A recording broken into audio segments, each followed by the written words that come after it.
Hey everyone, Captain Isaac here, locked and loaded. Welcome back to another video. This time, I'll be covering on the basics of Undead Siege and how to actually win. Last one I covered about how to grind camels, and I realistically should have covered about how to win a round of Undead Siege hard first, but well, here's the video, so yeah. In this how-to, I'll be going over which weapon types will be best against the zombies, not in depth, well, like how which weapon is against what, and something like that. I'll be also going over which turrets you are encouraged to use and what tactics that you should employ. Basically, any strategy that helps your team and yourself win. Now, let's just start. Now, before I start off explaining everything else, I need to clarify to make sure your talent level is high enough before you play hard. Playing hard on talent level 1 doesn't benefit you or the team. First off, loadout. What you need to bring into the battle is weapons that are heavy hitting. And of course conserve ammo, because other than heavy and light ammo, sniper and shotgun ammo are pretty hard to come by, so you might want to pick a better one for those slots. For heavy ammo, use a heavy hitting rifle. I will be listing them in the loadouts, how to when I get to it, but for now, just know that heavy hitting rifles are your best bet in dealing a lot of damage and conserving ammo. For light ammo, choose one with the highest magazine capacity, as when you buy the weapon, you will spawn with your complete magazine. In other words, you're buying a light ammo weapon for just the ammo in the magazine. Generally speaking, you probably wouldn't buy a light ammo weapon from the base, but it all depends on you. I'll make one exception for a shotgun pick, and that is for the 4-round burst shotty, or the HS-2126. I picked this one because this weapon has a very high damage against daytime missions, which is against the Butcher or the Ether Crystal. Of course, any other pump action or lever action shotgun would suffice, just don't pick the semi-autos. They're not that good in terms of dealing damage. For sniper ammo weapons, you would generally want to pick a bolt action, since semi-autos don't do much damage, they're just a waste of ammo. The other things in your loadout menu shouldn't matter, like, you can choose any character you want, it depends on you, and for the item camos, they don't really affect anything. And as for the melee weapon, you can also ignore that, since they always spawn you with the wrench. Now, you realistically should get to know on what your enemy types are and what weaknesses they have. I'll elaborate them throughout the days, because I think this is more easier to understand if you know which waves they spawn on and what to do against them by then. Right, on day 1, of course, get started as usual. Loot around and find some weapons to start yourself off. You would want to get an SMG, which is good for earning points actually, which is what you need to do at day 1. My suggested course of action is of course take the helicopter and head to an infected zone nearby. Of course, wait for your teammates when you are using the helicopter. Remember, this is a team game, not a solo game. If the infected zone is nearby, for example when you are at diner and the infected zone is in kill house, you can take the ORV and let the teammates that need it take the helicopter. Before night 1 starts, it is advised you place down your first turret. Remember, you're not grinding for camos, so placing down your turret will guarantee success and also earn you more points. You don't necessarily need to upgrade it, because on day 1 you really don't get much Ether Essence. As a level 1 turret, it could tear down the basic zombies like butter. Or like paper. You get the point. Also before night 1, you should probably store your materials inside the base, preferably in the public warehouse. You should probably do this before every night begins, so on the next day you can pick up more materials as your backpack's not full. In night 1, you'll be facing against the most basic of zombies. First one of course is your standard zombie. Shoot 'em up. Zombies are weak to bullets. That's it. Second type is hounds.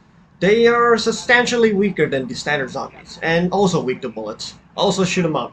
Well, preferably in the face. Last type you'll see is the warden.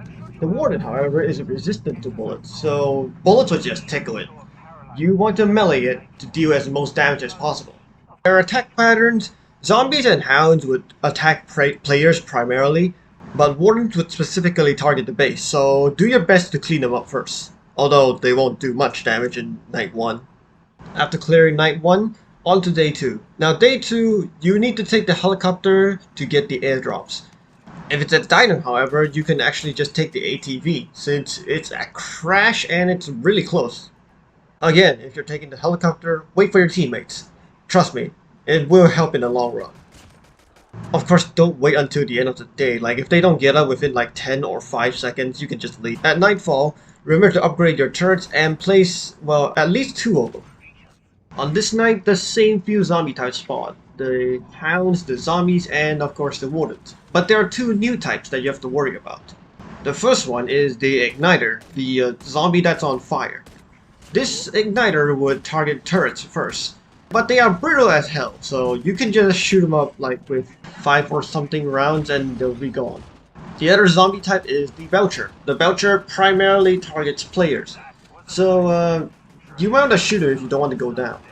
The Belcher's attack pattern is he'll just spit.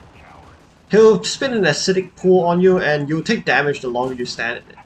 Now, day 3. Day 3 should go by the same as day 2 where you just grab airdrops. However, you should start seeing 1 or 2 shotguns spawning in now, either as ground loot or airdrop weapons. Pick them up. It'll be useful on day 4 or 5. Now, I forgot to mention on night 2, at day 3, the base would teleport, meaning you won't be protecting it on the same spot again. This also means your turrets are retrieved, so your turrets are no longer on the ground at the base. Remember to replace them when you get recalled on night 3. On night 3, try to get at least 1 max leveled turret, preferably a cannon turret, which is the highest DPS turret. For the number of turrets, it's preferably 3, but you could have at least 2. Now, new zombie types. There are 4 new zombie types. 1 irritating, 2 focused on player or turrets, and 1 focused on base, and he is a very big threat. Let's start off with the player focused zombie, the Hazmat. The Hazmat on death will drop a acid cloud on its death location, which will continuously damage you. So you might want to kill it at range. In hindsight, you should kill every zombie at range, except for the warden. The second enemy type is the Pulverizer. The Pulverizer will primarily target turrets. They don't do as much damage as Igniters, but they shouldn't be taken lightly as well, as they can tank a lot of damage before going down. These 2 zombie types are, well, weak to headshots, like every other zombie type. But of course, before you score those headshots, there is 1 zombie type that you have to deal with first. The Necromancers.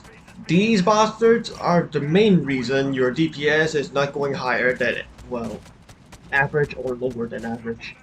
Because these zombies actually increase the defense of other zombies.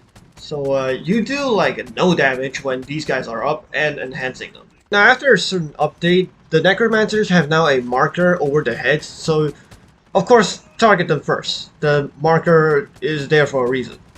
Because people seem to not know that these zombie types are the main reason that people are losing. Now the last zombie type, which targets the base relentlessly, the Heavy Gunner. Oh boy, the Heavy Gunner. These guys would stop at nothing when they're damaging the base. Unless of course you have a Molotov, so Molotovs are incredibly useful against them. They get stunned hard. Bolt action rifles will be also pretty useful against the Heavy Gunners. Headshots are your primary focus.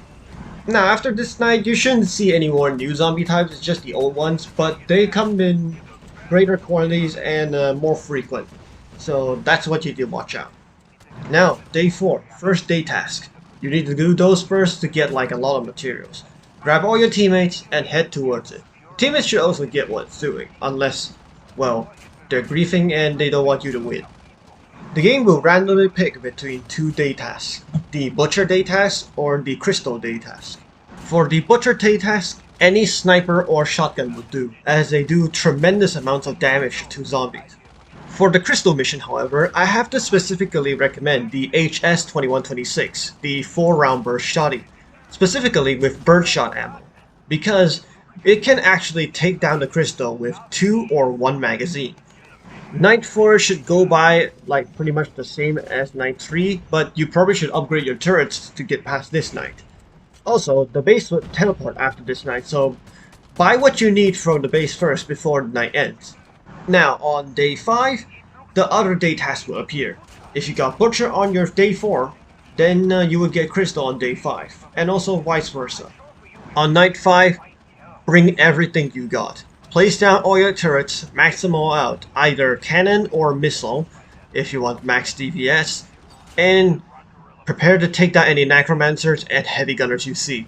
Your turrets should be able to deal with any other mob types, so you don't need to worry about them.